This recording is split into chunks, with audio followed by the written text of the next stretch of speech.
21 अक्टूबर 2020 प्रातः मुरली। ओम शांति। बाप दादा मधुबन। मीठे बच्चे, रोज रात को अपना पोता मेल निकालो। डायरी रखो तो डर रहेगा कि कहीं घाटा ना पड़ जाए। प्रश्न: कल्प पहले वाले भाग्यशाली बच्चों को बाप की कौन सी बात फौरन टच होगी? उत्तर: बाबा रोज रोज जो बच्चों को याद की युक्तियाँ बतलाते हैं वह भाग्यशाली बच्चों को ही टच होती रहेगी। वह उन्हें फौरन अमल में लाएंगे। बाबा कहते, बच्चे कुछ टाइम एकांत में बगीचे में जाकर बैठो, बाबा से मीठी मीठी बातें करो, अपना चार्ट रखो तो उन्नति होती रहेगी। ओम शांति। मिलिट्री को पहले पहले सावधान किया जाता है। Attention please. बाप भी बच्चों को कहते हैं, अपने को आत्मा निश्चय कर बाप को याद करते रहते हो। बच्चों को समझाया है, यह ज्ञान बाप इस समय ही दे सकते हैं, बाप ही पढ़ाते हैं। भगवान व छेना मूल बात हो जाती है यह कि भगवान कौन है, कौन पढ़ाते हैं। यह बात पहले समझने और निश्चय करने की होती है, फिर अतीन्द्रिय सुख में भी रहना है। आत्मा को बहुत खुशी होनी चाहिए, हमको बेहद का बाप मिला है। बाप एक ही बार आकर मिलते हैं वर्षा देने। किसका वर्षा? विश्व की बादशाही का वर्षा देते हैं 5000 वर्ष पहले मिसल। यह तो पक्का निश्चय है। बाप आया हुआ है, फिर से सहज राजयोग सिखलाते हैं। सिखलाना पड़ता है, बच्चों को कोई सिखलाया नहीं जाता है, आप ही मुख से मम्मा बाबा निकलता रहेगा, क्योंकि अक्षर तो सुनते हैं ना। यह है रूहानी बाप। आत्मा को आंतरिक गुप्त नशा रहता है, आत्मा को ही पढ़ना है। परमपिता परमात्मा तो नॉलेजफुल है ही, वह कोई पढ़ा नहीं है, उनमें नॉलेज है ही। किसकी नॉलेज है? यह भी तुम्हारी आत्मा समझती है। बाबा में सारे सृष्टि के आदि मध्य अंत की नॉलेज है। कैसे एक धर्म की स्थापना और अनेक धर्म का विनाश होता है, यह सब जानते हैं। इसलिए उनको जानी जाननहार कह देते हैं। जानी जाननहार का अर्थ क्या है, यह कोई भी बिल्कुल जानते नहीं हैं। अभी तुम बच्चों को बाप ने समझाया है कि यह स्लोगन भी जरूर लगाओ कि मनुष्य होकर अगर क्रिएटर और रचना के आदि मध्य अंत ड्यूरेशन रिपीटेशन को नहीं जाना तो क्या कहा जाए। यह रिपीटेशन अक्षर भी बहुत ज़रूरी है, करेक्शन तो होती रहती है ना। गीता का भगवान कौन? यह चित्र बड़ा फर्स्ट क्लास है, सारे वर्ल्ड में यह है सबसे नंबर 1 भूल। परमपिता परमात्मा को ना जानने के कारण फिर कह देते सब भगवान के रूप हैं। जैसे छोटे बच्चे से पूछा जाता है, तुम किसका बच्चा? कहेंगे फलाना का। फलाना किसका बच्चा? फलाने का। फिर कह देते वह हमारा बच्चा। जैसे यह भी भगवान को जानते नहीं तो कह देते हम भगवान हैं। इतनी पूजा भी करते हैं परंतु समझते नहीं। गाया जाता है ब्रह्मा की रात, तो जरूर ब्रह्मा ब्राह्मणियों की भी रात होगी। यह सब धारण करने की बातें हैं। यह धारणा उनको होगी जो योग में रहते हैं। योग को ही बल कहा जाता है। ज्ञान तो है सोर्स ऑफ इनकम। आदि से भक्ति मिलती है जिससे विकर्म विनाश होते हैं। तुम्हें बुद्धि का योग बाप से लगाना है। यह ज्ञान बाप अभी ही देते हैं, फिर कभी मिलता ही नहीं। सिवाय बाप के कोई दे न सके। बाकी सभी भक्ति मार्ग के शास्त्र, कर्म कांड की क्रियाएं, उनको ज्ञान नहीं कहेंगे। स्पिरिचुअल नॉलेज एक बाप के पास है और वह ब्राह्मणों को ही देते हैं, और कोई के पास स्पिरिचुअल नॉलेज होती नहीं। दुनिया में कितने धर्म मठ पंथ हैं, कितनी माताएं हैं, बच्चों को समझाने में कितनी मेहनत होती है, कितने तूफान आते हैं। गाते भी हैं, नैया मेरी पार लगाओ। सबकी नैया तो पार नहीं जा सकती, कोई डूब भी जाएगी, कोई खड़ी हो जाएगी। 2-3 वर्ष हो जाते हैं, कईयों को पता ही नहीं। कोई तो पुर्जा पुर्जा टुकड़े टुकड़े हो जाते हैं। बाबा क्या कह रहे हैं, 2-3 साल हो जाते हैं, बच्चे सेंटर ही नहीं आते, पता ही नहीं। और कोई का तो पुर्जा पुर्जा टुकड़ा टुकड़ा हो जाता है, मतलब पूरा विकार में लिप्त हो जाता है, भगवान को छोड़ देता है। कोई वहाँ ही खड़े हो जाते हैं। इसमें मेहनत बहुत है। आर्टिफिशियल योग भी कितने निकले हैं, कितने योग आश्रम हैं। रूहानी योग आश्रम कोई हो न सके, बाप ही आकर आत्माओं को रूहानी योग सिखलाते हैं। बाबा कहते हैं या तो बहुत सहज योग है, इन जैसा सहज कुछ भी है नहीं। आत्मा ही शरीर में आकर पार्ट बजाती है। 84 जन्म मैक्सिमम है, बाकी तो कम कम होते जाएंगे। यह बातें भी तुम बच्चों में कोई की बुद्धि में है। बुद्धि में धारणा बड़ा मुश्किल होती है। पहली बात बाप समझाते हैं, कहाँ भी जाते हो तो पहले पहले बाप का परिचय दो। बाप का परिचय कैसे देवे, इसके लिए युक्ति रची जाती है। वह जब निश्चय हो तब समझे बाप तो सत्य है। जरूर बाप सत्य बातें ही बताते होंगे, इनमें संशय नहीं लाना चाहिए। मतलब किसी को भी समझाओ तो ऐसे कि उसको ये जरूर निश्चय हो जाए कि भगवान कौन है, तभी वो आपकी आगे बात सुनेगा, नहीं तो नहीं सुनेगा। याद में ही मेहनत है, इनमें माया अपोजिशन करती है, घड़ी घड़ी याद भुला देती है।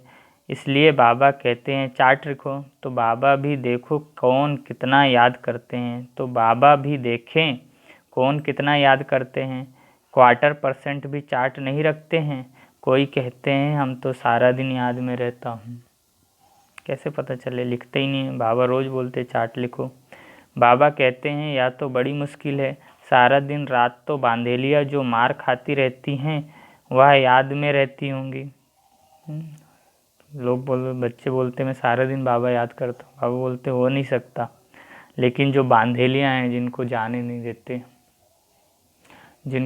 नहीं देते हैं वो रात भर मार खाती हैं, तो सुबह दिन भर बाबा को याद करती रहती हैं, मार खाती हैं रहती, वह याद में रहती हैं। शिव बाबा कब इन संबंधियों से हम छूटेंगे, आत्मा पुकारती है बाबा हम बंधनों से कैसे छूटें।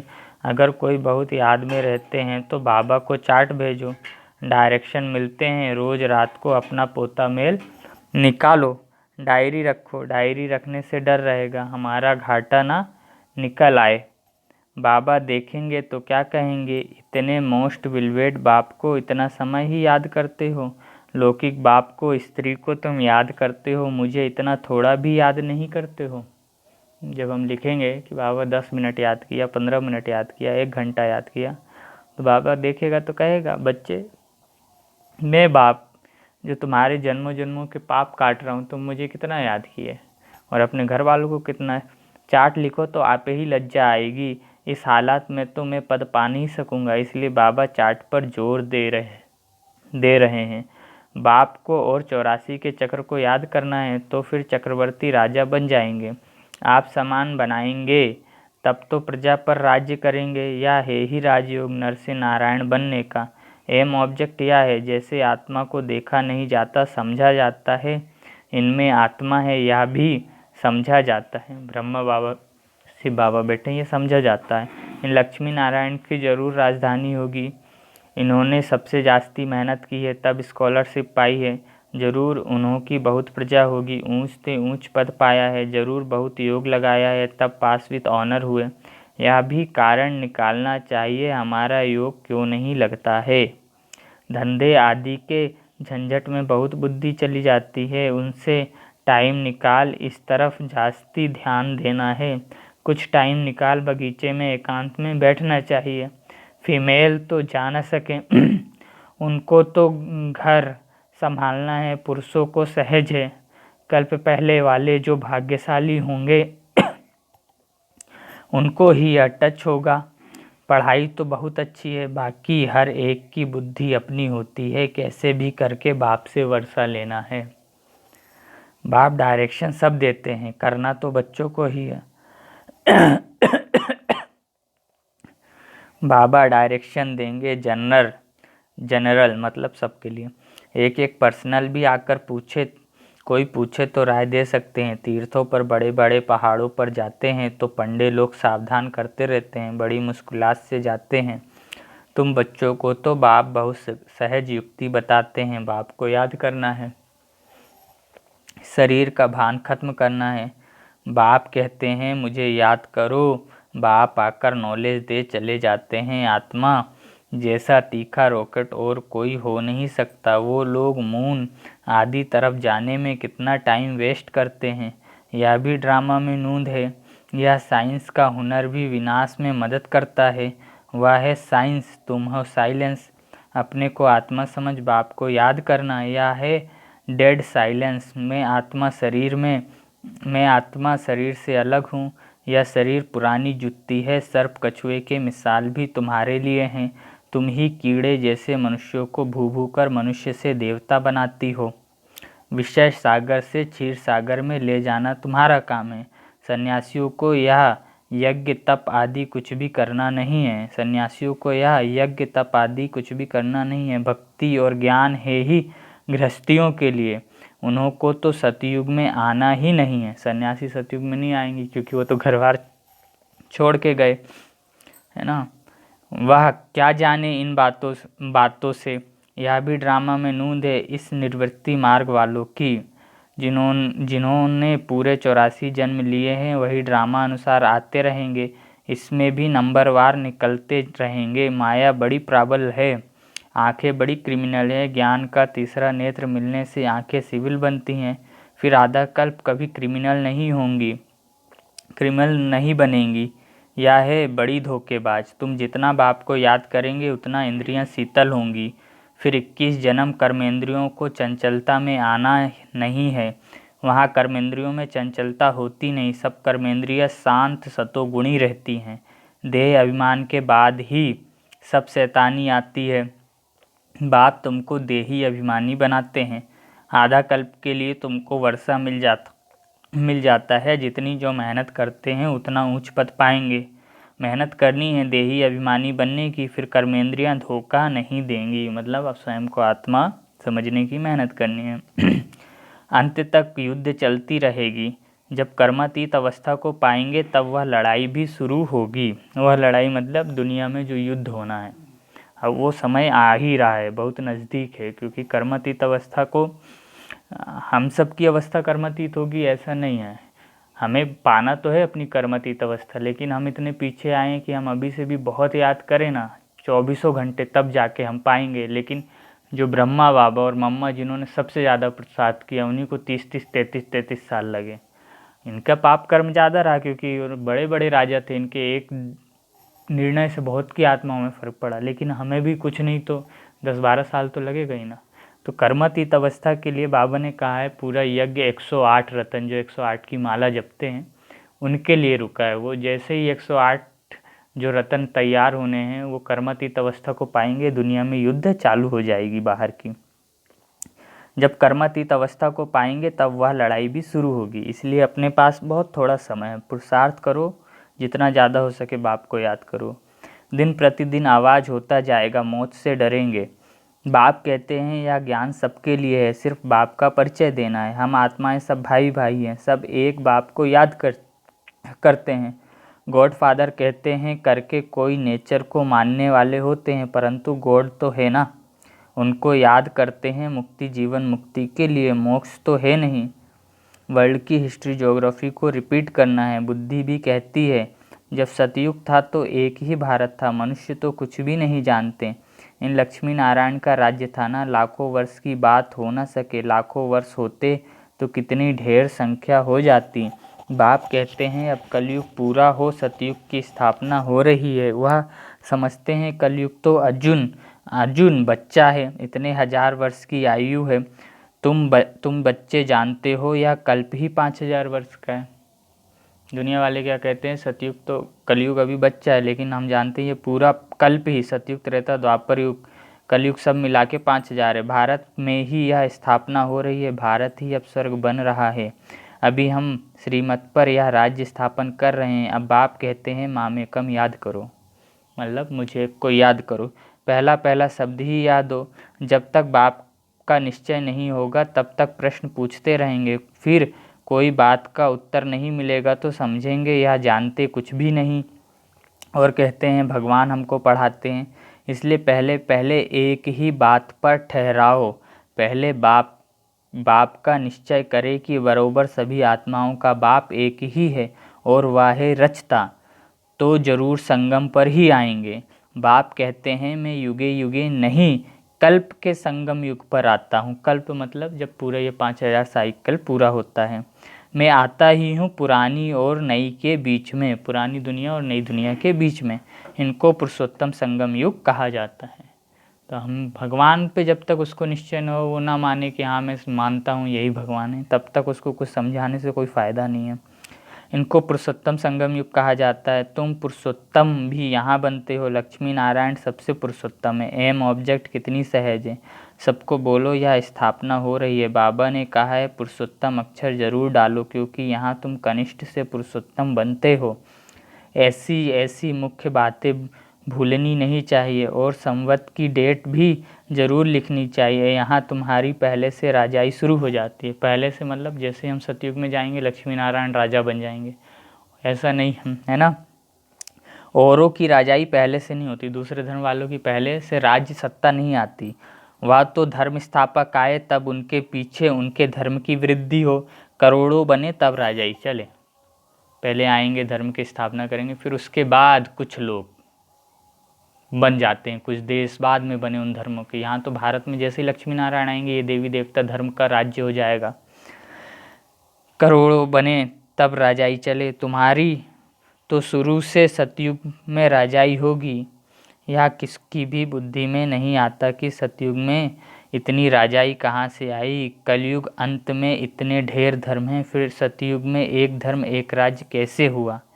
कितने हीरे जवाहरों के महल हैं। भारत ऐसा था जिसको पैराडाइज कहा जाता था। चलो बाबा को याद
शांति। भारत ऐसा था जिसको पैराडाइज कहते थे, 5,000 वर्ष की बात है, लाखों वर्ष का हिसाब कहाँ से आए। मनुष्य कितने मूंझे हुए हैं, अब उनको कौन समझाए। वो समझते थोड़े ही हैं कि हम आसुरी राज्य में हैं। इनकी देवताओं की तो महिमा सर्वगुण संपन्न है। इनमें 5 विकार नहीं है, क्योंकि देही अभिमानी हैं। तो बाप कहते हैं मुख्य बात है याद की। आज 2 चीज़ों पे बाबा ने बहुत ध्यान दिलाया है, याद करो और चार्ट रखो। 84 जन्म लेते लेते तुम पतित बनने हो, अब फिर पवित्र बनना है, यह ड्रामा का चक्र है। अच्छा, मीठे मीठे सिकी लधे बच्चों प्रति माता पिता बाप दादा का याद प्यार और गुड मॉर्निंग। रूहानी बाप की रूहानी बच्चों को नमस्ते। हम रूहानी बच्चों की रूहानी माता पिता मम्मा बाबा बाप दादा को याद प्यार, गुड मॉर्निंग और नमस्ते। शुक्रिया बाबा, शुक्रिया आपका पद्मा पदम, शुक्रिया। धारणा के लिए मुख्य सार। पहला, ज्ञान से तीसरे नेत्र को धारण कर अपनी धोखेबाज आंखों को सिविल बनाना है। याद से ही कर्मेंद्रियां शीतल सतोगुणी बनेंगी, इसलिए यही मेहनत करनी है। दूसरा, धंधे आदि से टाइम निकाल एकांत में जाकर याद में बैठना है। कारण देखना है कि हमारा योग क्यों नहीं लगता है। अपना चार्ट जरूर रखना है। मतलब खुद से अकेले में बातें करो कि मैं भगवान को क्यों याद नहीं कर पाता हूँ, क्योंकि इसी में कमाई है। वरदान, निर्णय शक्ति और कंट्रोलिंग पावर द्वारा सदा सफलता मूर्त भव। निर्णय शक्ति और कंट्रोलिंग पावर द्वारा सदा सफलता मूर्त भव। किसी भी लौकिक या अलौकिक कार्य में सफलता प्राप्त करने के लिए विशेष कंट्रोलिंग पावर और निर्णय जजमेंट पावर की आवश्यकता होती है, क्योंकि जब कोई भी आत्मा आपके संपर्क में आती है तो पहले जज करना होता है कि इसे किस चीज़ की ज़रूरत है। नब्ज द्वारा परख कर उसकी चाहना, प्रमाण उसे तृप्त करना और स्वयं की कंट्रोलिंग पावर से दूसरों पर अपनी अचल स्थिति का प्रभाव डालना, यही दोनों शक्तियाँ सेवा के क्षेत्र में सफलता मूर्त बना देती हैं। स्लोगन, सर्वशक्तिमान बाप को साथी बना लो तो माया पेपर टाइगर बन जाएगी। सर्वशक्तिमान बाप को साथी बना लो तो माया पेपर टाइगर बन जाएगी। माया अर्थात विकार, परिस्थितियाँ। ओम शांति।